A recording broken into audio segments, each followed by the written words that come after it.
October 2002. Hundreds of young tourists enjoy a tropical island resort. Then, massive explosions rip through the packed nightclub. The bombings claim 202 lives. It's the worst act of terror since 9/11. Now, using advanced computer simulation, we reveal exactly what happened in the Bali bombings. Behind every disaster lies a chain of critical events that decides who lives and who dies. Unravel the fateful moments in those final seconds from disaster.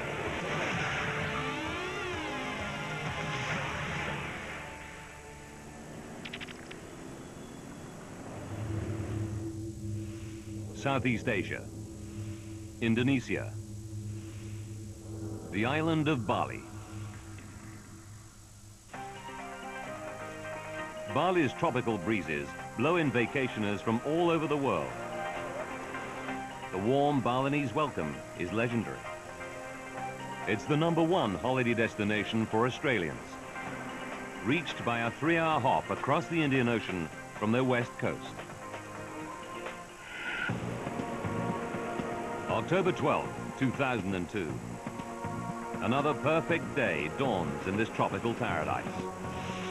October is one of Bali's busiest months, and most tourists head for its biggest resort, Kuta Beach. 3 generations of the Kemp family arrived from Perth, Australia. 31-year-old Tracy Ball saved all year for this break, and she's delighted to have her younger sister, Melinda, along. Tracy's daughter, 5-year-old Brianna, brims with excitement. It's her first overseas trip. And Grandma and Grandpa Kemp will be close by in the apartment next door. The family deserves this special vacation. 4 years ago, Tracy's husband, Peter, a police officer, was killed on duty. The tragedy left Tracy a little anxious about being away from home. It was always in the back of my mind that you just always have to be careful no matter what you do, wherever you go. And especially going to a different country, you don't know exactly, what's going to happen. Indonesia has the world's largest Muslim population, with 210 million followers. But on the island of Bali, Hindus outnumber Muslims by almost 20 to 1. The two faiths have lived in harmony for centuries. Abdulaziz, alias Samudra, performs his ritual cleansing for the first call to prayer. He's a devout Muslim, but his motives are far from the non-violent teachings of the Islamic faith. He's a homegrown Indonesian terrorist, in Bali to command a group of fanatics intent on causing death and destruction. 12 o'clock, midday. Perth, Australia. 20 young men from a local football team head out to Bali. This is footage of their trip. 25-year-old Ben Clohesi and his teammates are looking forward to 2 weeks of sun, sea, and socializing. 100 different libidos, basically all pumped, ready to go. As Ben and his friends arrive at Bali's international airport, at a rented house 11 kilometers away, terrorist mastermind Samudra calls a strategy meeting. The 5 men present are part of an Islamic terrorist network extending across Southeast Asia. It's called Jemaah Islamiyah, or J.I., and hundreds of its members have been trained by Al-Qaeda. In 2001, Al-Qaeda moved several of its training camps from Afghanistan to secret locations across Indonesia. Their Academy of Terror produced a new generation of Indonesian recruits. They've been linked to a series of bombings and attacks in the region, killing dozens of people.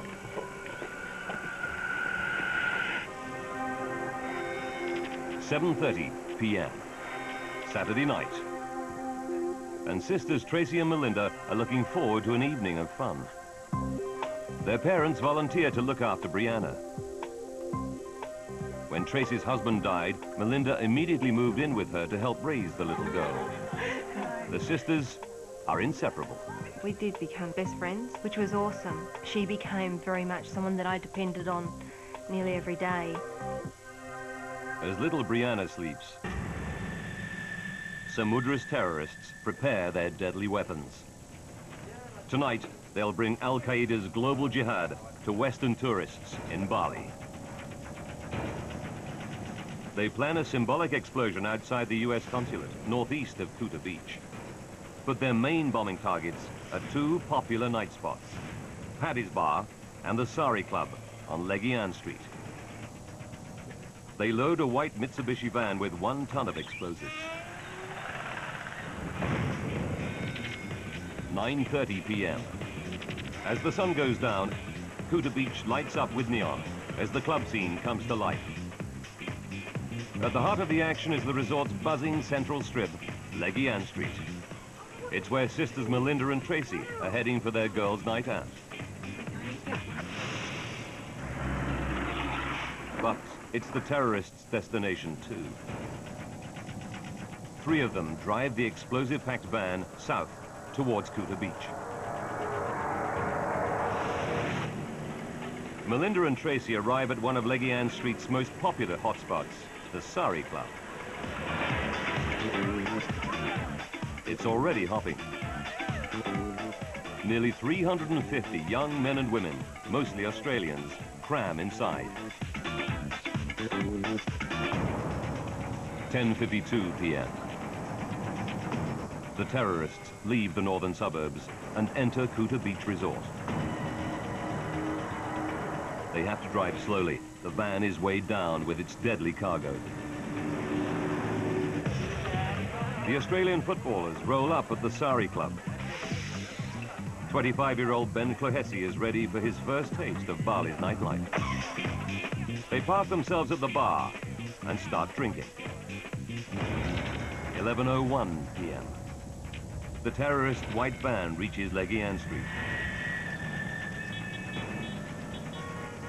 The 3 men each have an assigned task. One of the men jumps on the back of a motorbike. His mission, to detonate the bomb outside the US consulate.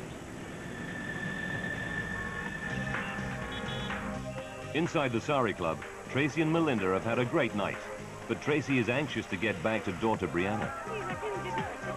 I kept saying, we really need to get going, because I had said we wouldn't be out too late. Now, the explosive-packed van stops right outside the Sari Club. A second terrorist jumps out and heads for his target, Paddy's Bar. He makes his way inside through the crowd of Western tourists.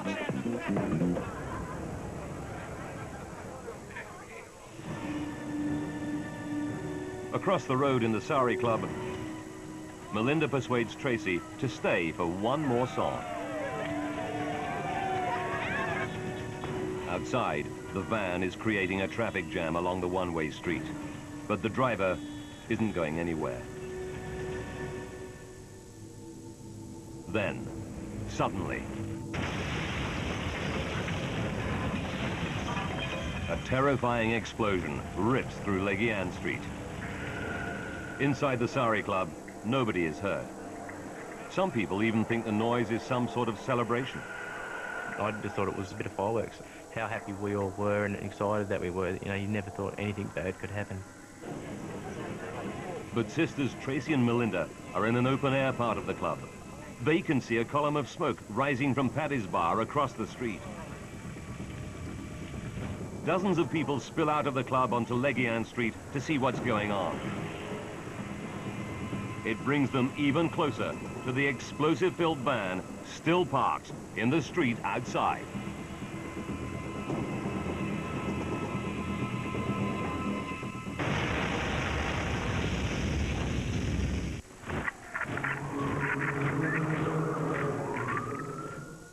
So up here is the Star Wars set from the original movie.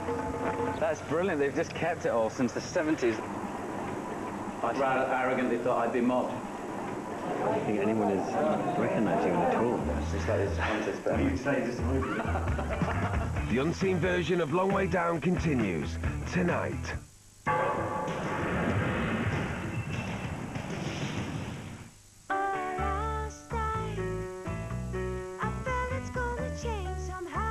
W Orange wierzymy, że lato we twoje może być wyjątkowe. Dlatego w nowym Orange Go dajemy ci darmowe rozmowy z wybraną osobą. Piękno daje wiele przyjemności. Zobacz, jak zmiana podłogi odmieni twoje mieszkanie. W sklepach Komfort w całej Polsce czeka na ciebie najnowszy katalog. Przyjdź i wybierz podłogę dla siebie. Ligue 1, Bundesliga, Premiership, Primera División, Serie A. Co tydzień w twoim domu. Aktualne składy, terminarz, transfery. Skarby kibica lig zagranicznych. Zawsze w sobotę z przeglądem sportowym. W ten weekend Liga Francuska, za tydzień niemiecka. W Polsce co 2 minuty psuje się jedna pralka w wyniku osadzania się kamienia. Twoja może być następna. Nie ryzykuj. Używaj Calgon, który chroni pralkę do 3 razy skuteczniej. Dłuższe życie każdej pralki to Calgon. A poza tym nic pani nie dolega? Nie, to nie mnie odbiło, to facetom. Tylko to jedno im w głowie. Najnowsza gładź Megaron Premium.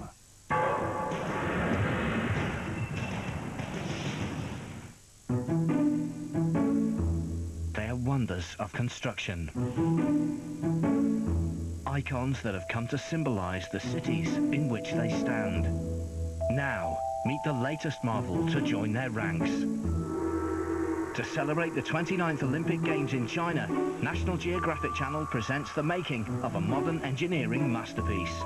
Megastructures, the Beijing Olympic Stadium, starts China's Olympic Special, Monday at 8. It's one of the oldest and most controversial storybooks in history. It tells tales of miracles and divine intervention. Yet for many, these stories are more than mere religious fable. They're historic fact. Over 24 hours, we dissect the greatest biblical stories in history in a modern-day quest for the Holy Grail of the Gospel truth. Riddles of the Bible Marathon, next weekend on National Geographic Channel.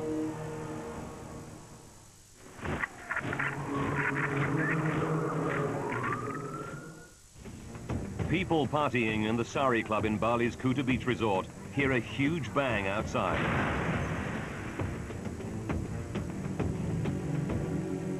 Many of them flock onto Legian Street to see what's happened.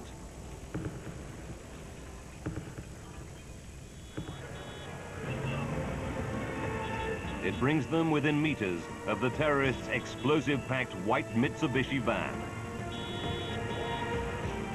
15 seconds after the first blast. A second colossal explosion rips through Legian Street. It kills dozens outside and inside the Sari Club instantly. Within seconds, a raging inferno traps hundreds. Flames also engulf victims trapped in vehicles caught in the traffic jam. Home video footage captures the chaos as frantic bystanders run to escape. Exploding fuel tanks add to the panic.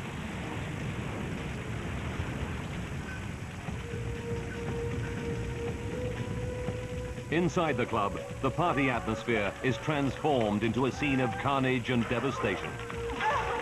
Survivors desperately search for a way out of the flames and choking smoke.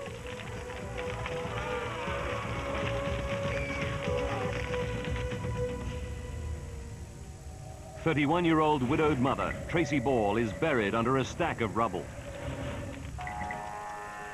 She feels people walking over her as they rush to escape the inferno.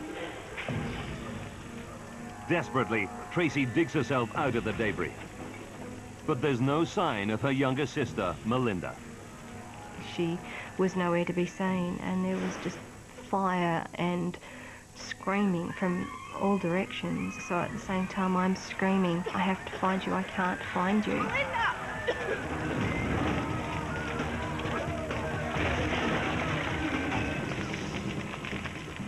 Footballer Ben Clohessy finds he can't move. Heavy timber beams and debris pin him to the ground. Flames race through the thatched roof above. He thinks it's about to collapse on top of him. Ben drags himself out from under the rubble and starts to search for his teammates amidst the carnage. The first thing that was going through my head is we've got to find the boys. I was looking around, trying to find any sign of life. Ben can't find them. But instead of trying to escape the blaze, he starts to help other people.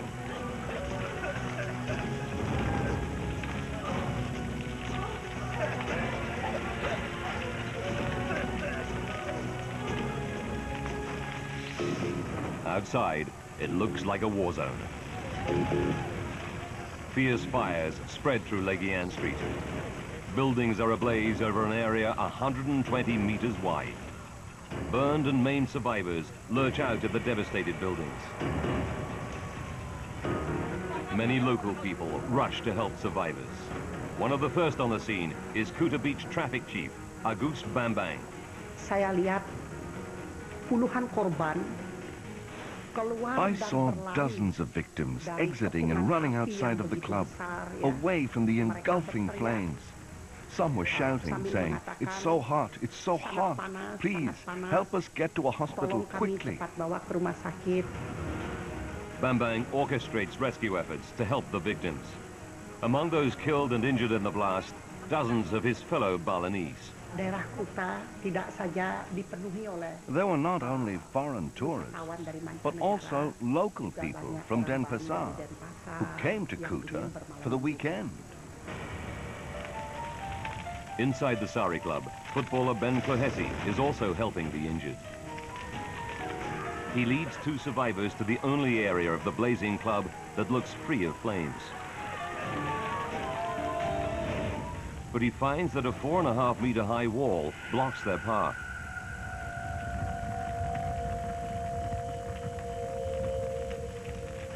He summons all his strength and starts to heave people to safety. It's amazing what a human body can do in time of need.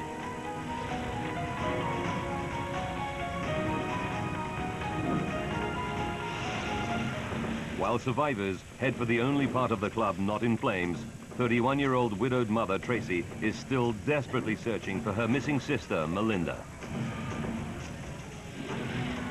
As flames rain down from the burning roof, Tracy thinks of her 5-year-old daughter, Brianna, and realizes she must make a terrible choice.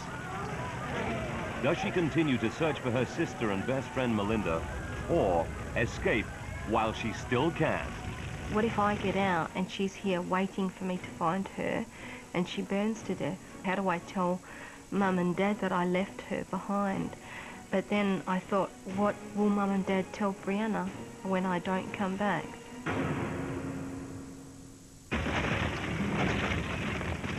She makes her decision. Tracy heads for the club's south side. A wall has been shattered by the blast, but it's still 2 meters high.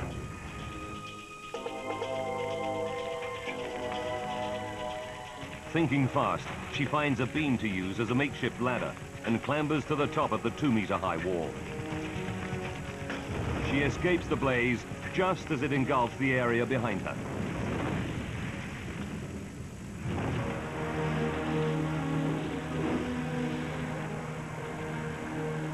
Tracy makes it as far as the curb outside the club. All around her, rescuers struggle to help people amid the chaos. Then, emerging out of the mayhem of Leguian Street, Tracy's father appears. He heard the blast from the apartment and raced to the club to look for his daughters. My dad came in that instant and found me and said, "Tracy, oh my God, where's Melinda?" Her father's unexpected appearance gives Tracy new hope. Perhaps he can find Melinda.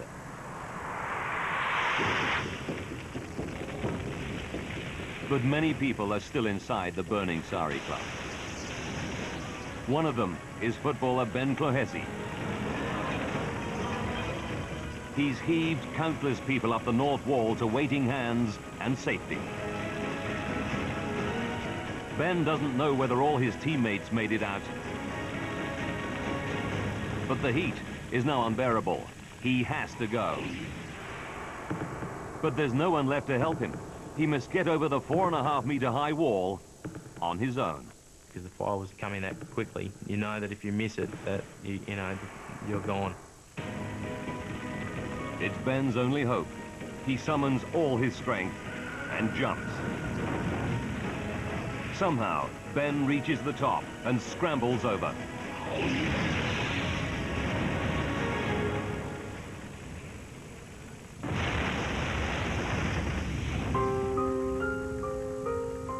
The 31-year-old widowed mother, Tracy, waits for her father to return with word of Sister Melinda. After 5 minutes, her dad comes back. But it's bad news. I wasn't prepared for him to not come back with her. I was expecting him to come back, you know, have, you know, her hand in his hand and saying, "Here's Tracy, see, everything's okay." 1 a.m., nearly 2 hours since the blast. The disaster overwhelms the emergency services. Over 300 injured survivors must make their way to local hospitals and clinics any way they can. In cars, vans, even on the back of motorcycles. Tracy ends up in a tiny local hospital. She suffered third-degree burns, mostly to her back. She's alive, but needs urgent surgery. Despite staying in the blazing club to help people, Ben Clohessy escapes with only minor burns. Hundreds of people are missing. Among them, Tracy's 25-year-old sister, Melinda. Her distraught father, Ron Kemp, scours every clinic and hospital in Kuta Beach.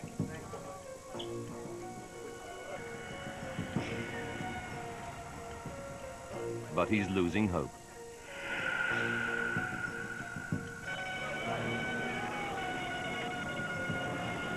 By 3 a.m., ambulances arrive with the last of the survivors. But he still has no news of his daughter, Melinda.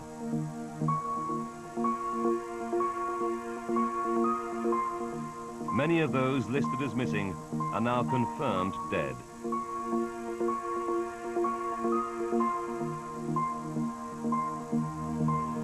The search takes him to a small private hospital. There, he finds Melinda.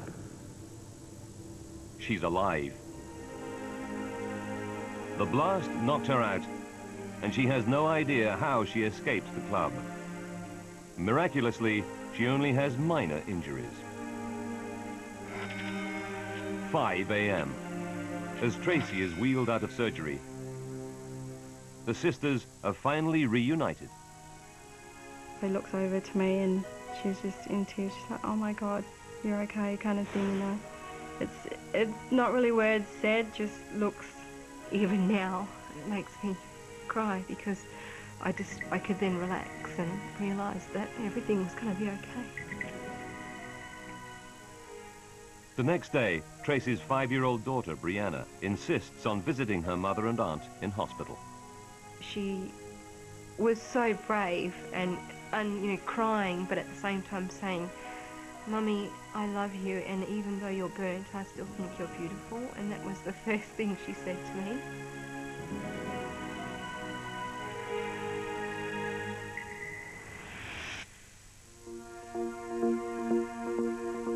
Over the next 3 days, Indonesian rescuers continue to pull bodies from the rubble. The death count eventually reaches 202. Victims come from 22 different countries, but Australia is hit hardest of all, with 88 dead.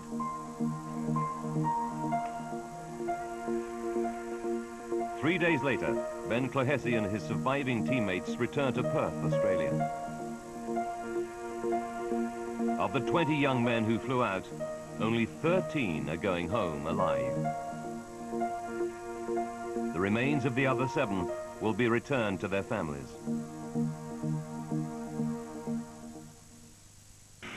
News of the disaster shocked the world. Mysterious, deadly bombings tonight in Indonesia. At least 50 people have been killed tonight, many of them tourists. The largest number of foreigners killed and injured in the Bali attacks were Australian. It's been just 13 months since 9/11. Many suspect that this is the work of Al-Qaeda. But why is the peaceful island of Bali a target? Investigators must sift through the debris to discover who are the killers that brought hell to this heaven on earth. Now, by rewinding the events of that fateful day and by going deep into the investigation, we can reveal what really happened that night in Bali. Advanced computer simulation will take us where no camera can go, into the heart of the disaster zone.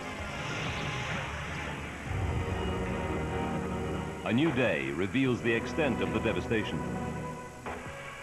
The damage zone stretches across 28 hectares. The Indonesian National Police appoints General Pastika as its chief investigator.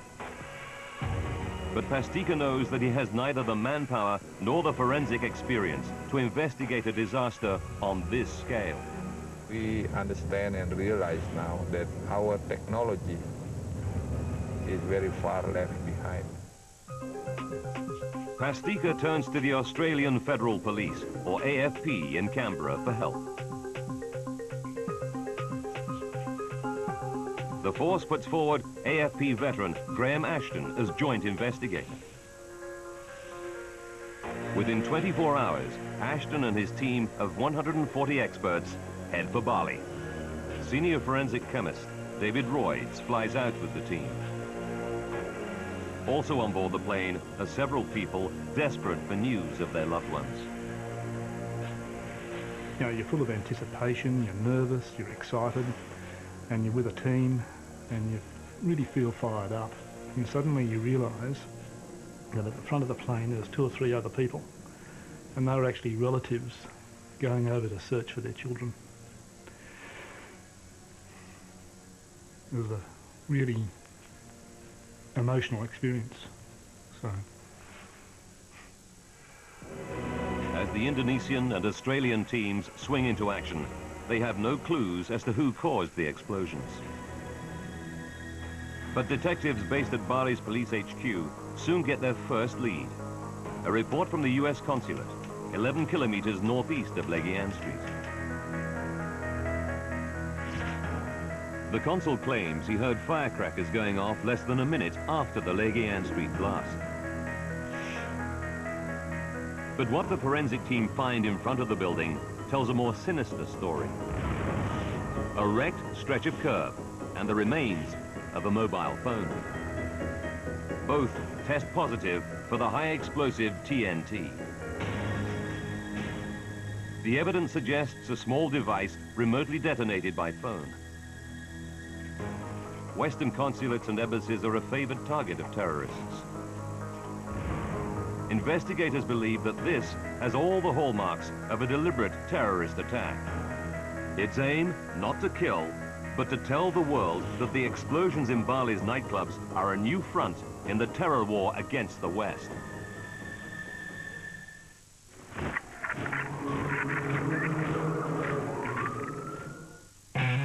They've gone the long way round. No question, it's a long way. Of course it's a long way. Now they're going the long way down. The point of the journey is that we ride from, Johannesburg to Cape Town. Of course, it's a long way. The long way down. Tonight at 9 on National Geographic Channel.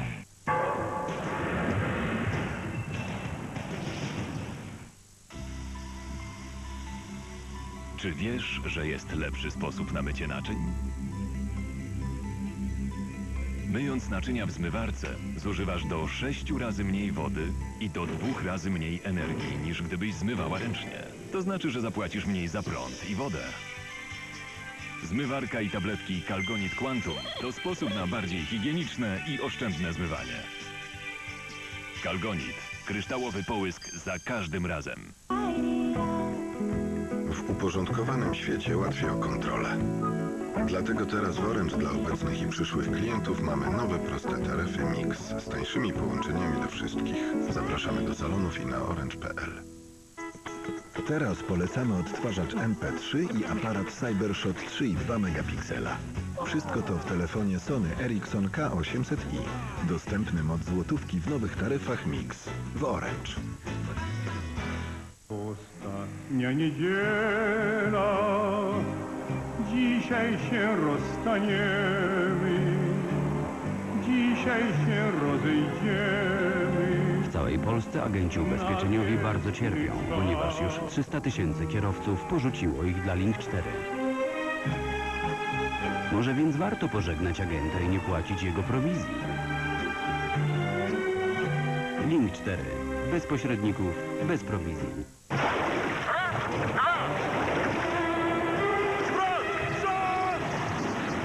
Hotshot! Hotshot? Hotshot, dawaj!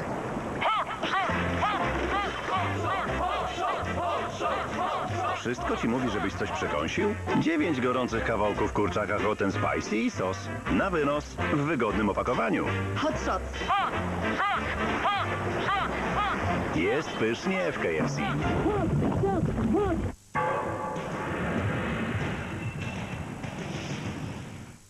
China, a nation of grandeur and strength, proclaiming its power through some of the greatest monuments on earth.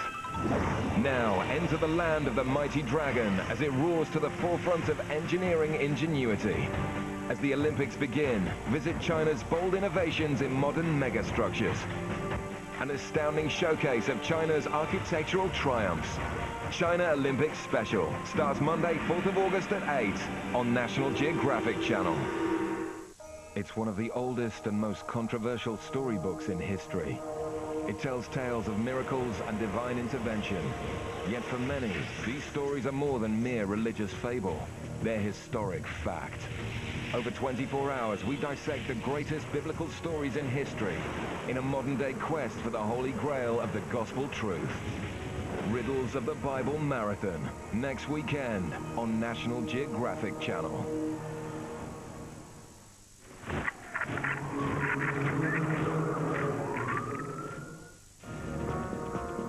Eyewitness reports reveal that as well as the US consulate bomb, there were 2 explosions in Leggy Ann Street. A smaller one inside a night spot called Paddy's Bar, and one outside the Sari Club.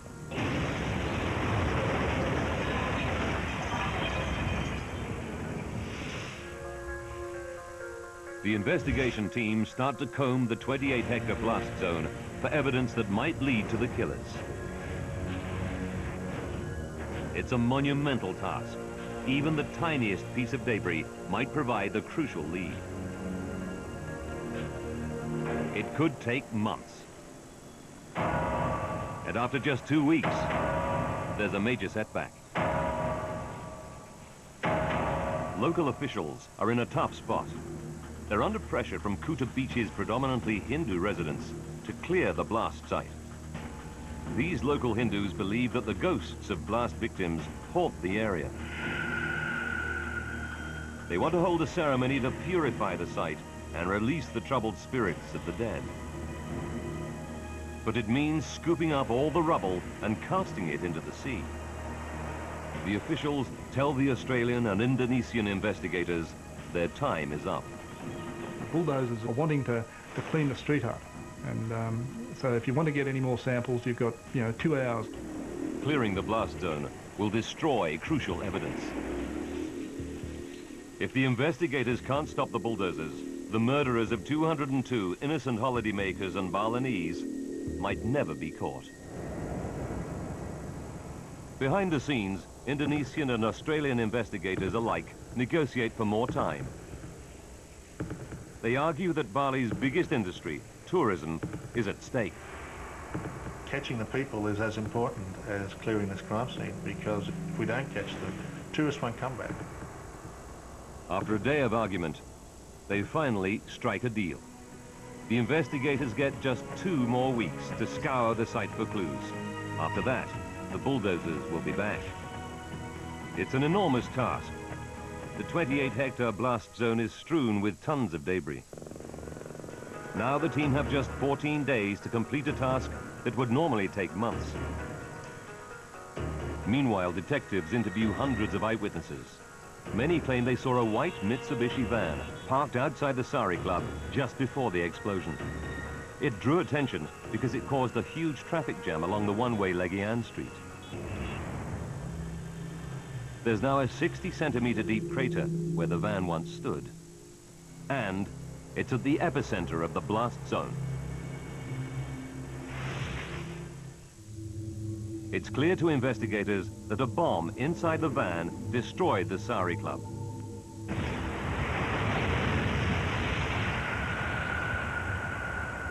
But who owned the van? To find out, investigators need to locate the remains of the van itself. It won't be easy.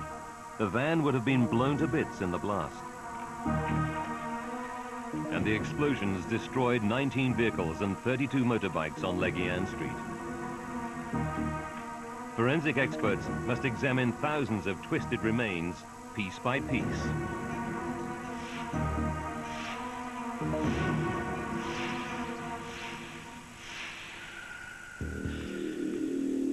Then, after 4 days of searching, a team member makes a remarkable discovery.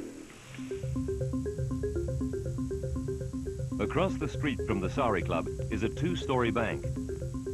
On its roof, he finds a piece of chassis 1.5 meters long. By analyzing the impact damage, the experts can work out how far it was from the explosion. The tests prove the piece of chassis is from the white van. The scientists scour every centimeter of it and find something stamped into the metal.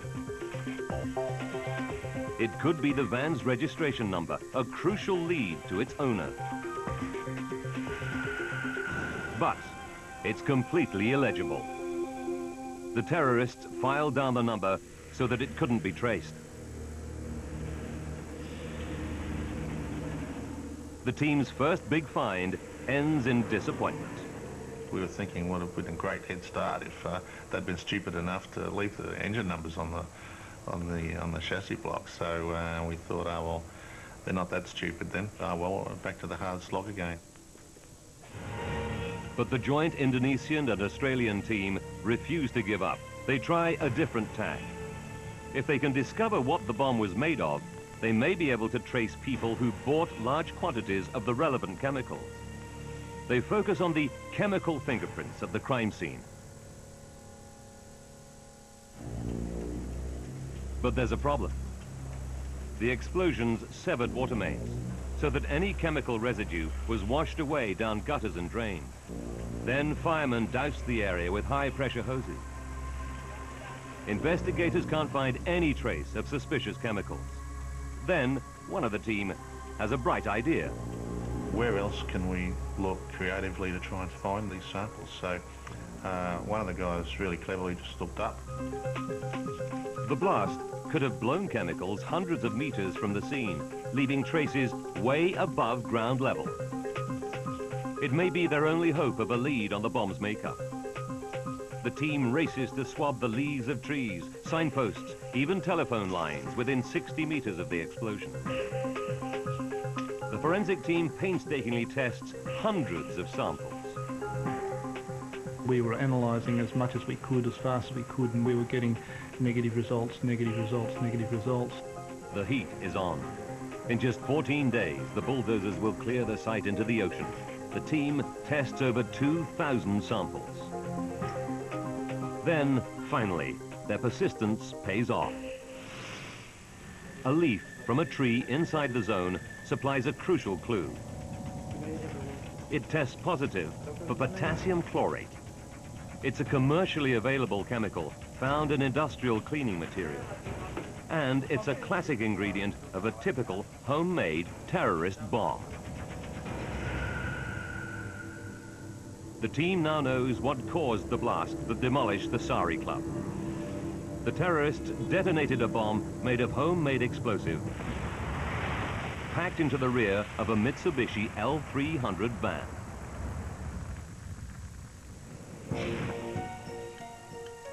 It's a promising lead. Detectives on the team start to track the purchase and delivery paths of large quantities of potassium chlorate. The hunt is on. Time is running out. At the blast zone, the forensic team need more evidence before the bulldozers return. And they've only scratched the surface. They must still find out what happened inside Paddy's Bar, where 20 people died. Eyewitnesses report a separate, smaller explosion here, seconds before the Sari Club blast. The forensic team works day and night to search through the mountain of debris in the ruined club. Then Chief Forensic Scientist David Royds spots something. My eyes fell upon this little bit of copper wire that was no more than 5 centimetres long. Just jumped out at me like that was like pure gold. Royds suspects that it could be part of a bomb planted by terrorists inside Paddy's Bar. He runs tests on it and finds traces of the high explosive, TNT. He concludes that it is a piece of bomb detonating wire. To find the epicenter of the blast, Royds devises an ingenious experiment. Tracing back from the explosion's impact points, he creates a spider web of string. Where the strings intersect reveals the exact place where the bomb went off.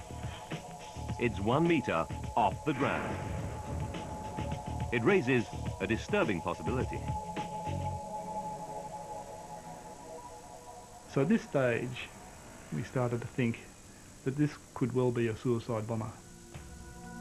On the ceiling, directly above the blast epicenter, Royds finds a cluster of human tissue. He takes a batch of samples and conducts DNA tests. The DNA all belongs to one person. The team also finds fragments of fabric radiating out around the epicenter. They're an exact match for fibers found on the detonating wire. It's a huge breakthrough for the forensic team.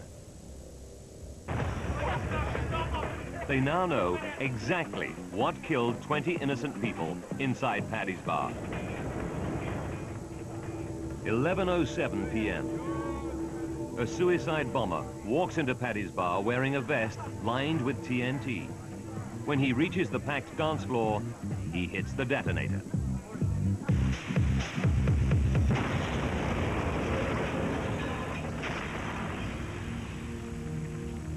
It's the first suicide bombing in Southeast Asia since the Vietnam War.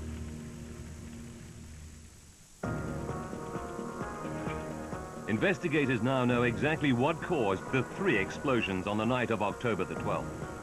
But they're no closer to catching the bombers. Detectives have been unable to trace any bulk purchases of potassium chlorate. And there are no further leads on who owned the bomb van. The hunt for the bombers stalls. With the terrorists still at large, people across Southeast Asia must face the prospect of further attacks.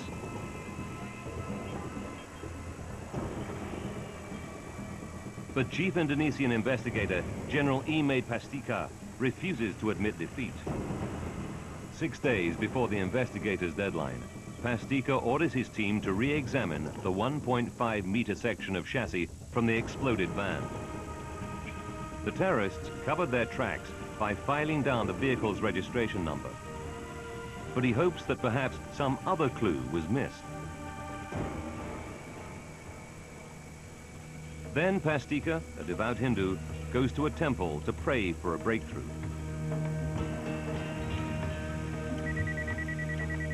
During his devotions, he gets a call. Yeah? It's one of his deputies. You imagine him sitting there praying and his cell phone goes off. General, where are you? Are you not in the office? And he said, no, I'm praying for the success of the investigation. And he said, oh, you must be hitting the right note then, General, because I've just found a number on the chassis rail. When the team re-examined the piece of chassis recovered from the bomb van, they found a piece of metal 4 centimeters long welded onto it. When they remove it, they discover the vehicle identification number.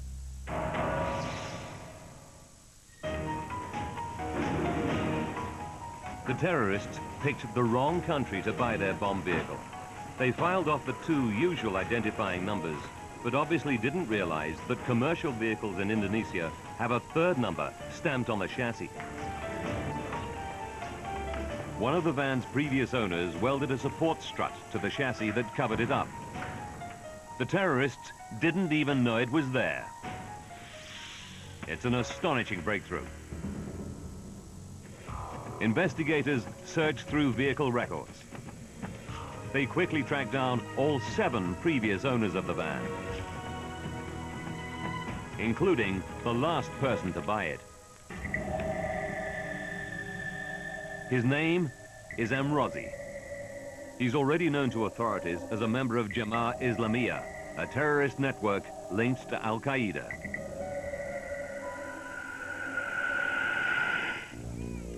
Amrozi is still at the address on the island of Java where the van is registered. On November 5th, 2002, Indonesian police arrest him. Amrozi confesses and reveals what he felt when he first learned of the deaths and devastation the bombs inflicted. I was very happy. How can I describe it? It was like when I was still a bachelor trying for a girl and you finally get to meet her. It was that sort of excitement, but this was even better. Within weeks, police arrest several of Amrozi's accomplices. Among them, Samudra, the mastermind behind the plot. The men confess to the cold-blooded murder of 202 innocent people. The arrests are a triumph for the joint investigation. But disturbing questions need to be answered. Did Western intelligence agencies know that a major attack by Amrozi's group was imminent? And did governments warn tourists in Bali that they were a target for terrorist attack?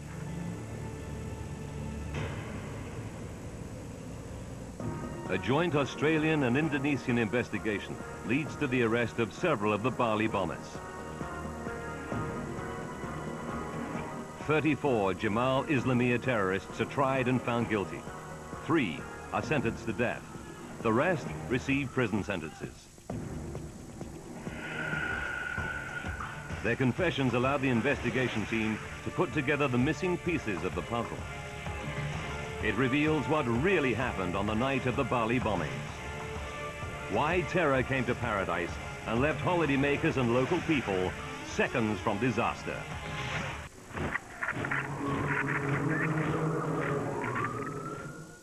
Since 2001, over 24,000 people have died at the hands of terrorists. But as the threat evolves, so does our ability to defend against it. Airliners with flares to confuse heat-seeking missiles, guns that can shoot round corners, robots which can sniff out bombs. We investigate the radical and sometimes controversial technologies being developed to defend ourselves against the threat of terrorism. Terrorism Marathon continues next. So up here is the Star Wars set from the original movie. That's brilliant. They've just kept it all since the 70s. I rather arrogantly thought I'd be mobbed. I don't think anyone is recognizing it at all. The unseen version of Long Way Down continues tonight.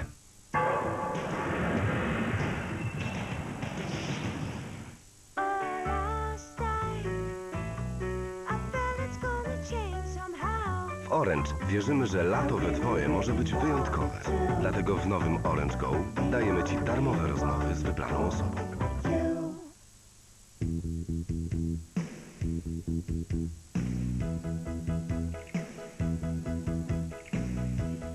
Piękno daje wiele przyjemności.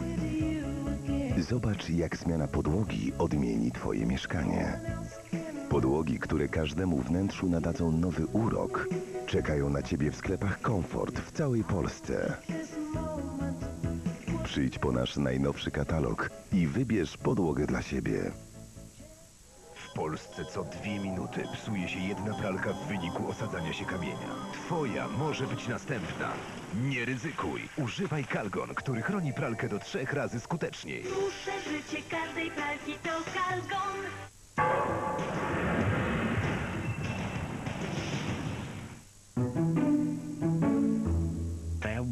of construction.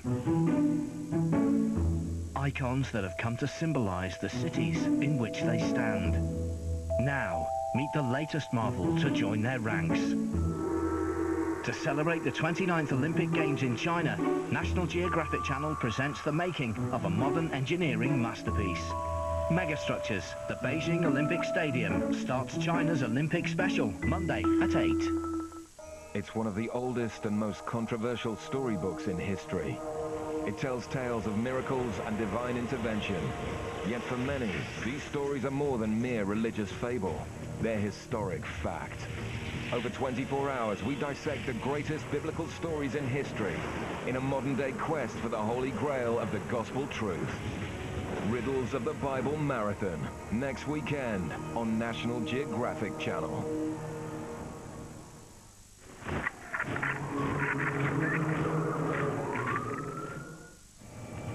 December 2001. A JI plot to bomb the US Embassy in Singapore is foiled by police. A month later, the group changes its strategy of targeting Western embassies. Now its followers will attack soft targets, bars and clubs frequented by Western tourists. Eight months on, in Bali, chief plotter Samudra scouts for targets on Legian Street. He chooses two of the most crowded tourist hangouts, the Sari Club and Paddy's Bar.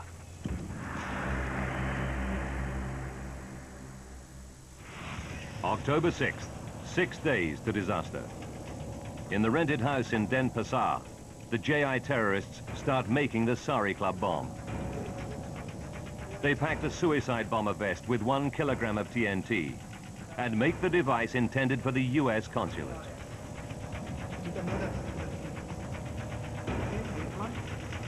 Two hours to disaster. The terrorists have loaded the Mitsubishi van. It now contains 1 ton of potassium chlorate mixture, packed into 12 filing cabinets connected by detonating cord.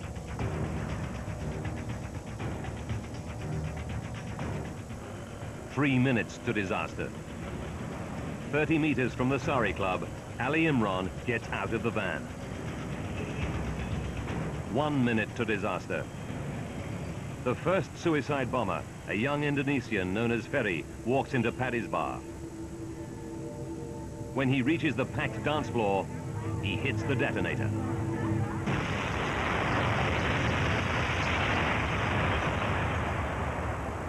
Just 15 seconds later, a second suicide bomber, 24-year-old Arneson, hits the switch on the van bomb.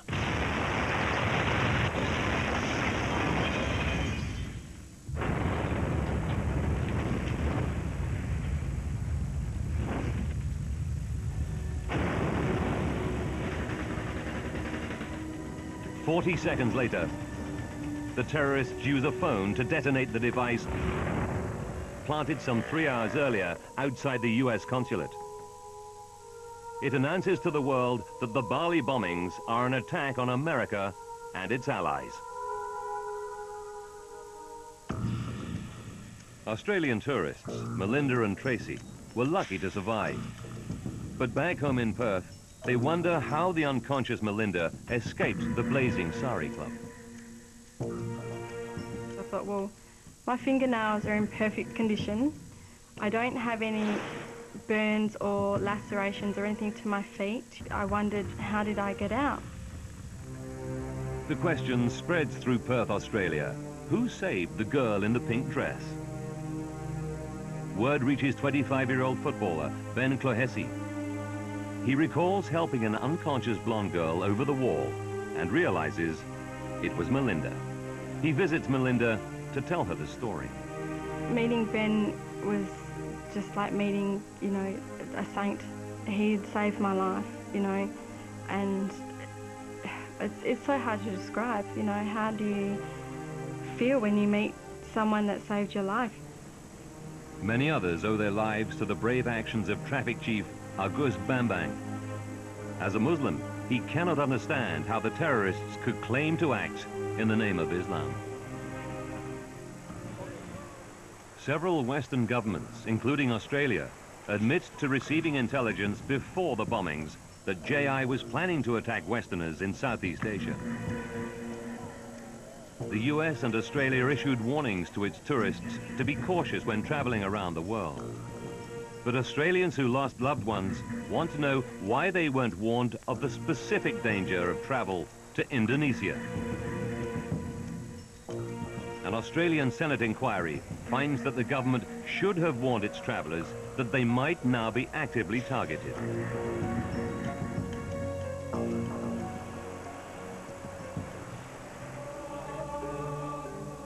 "30 days after the bombings, investigators keep their promise to hand over the crime scene to the Hindu community.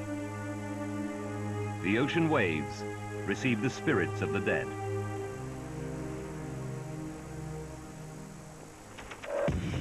The investigation of the Bali bombings accelerated intelligence gathering on Jemaah Islamiyah by an estimated 3 years. The US, Japan, and Australia now work together to help Southeast Asian countries monitor and combat the continuing threat of terror in the region.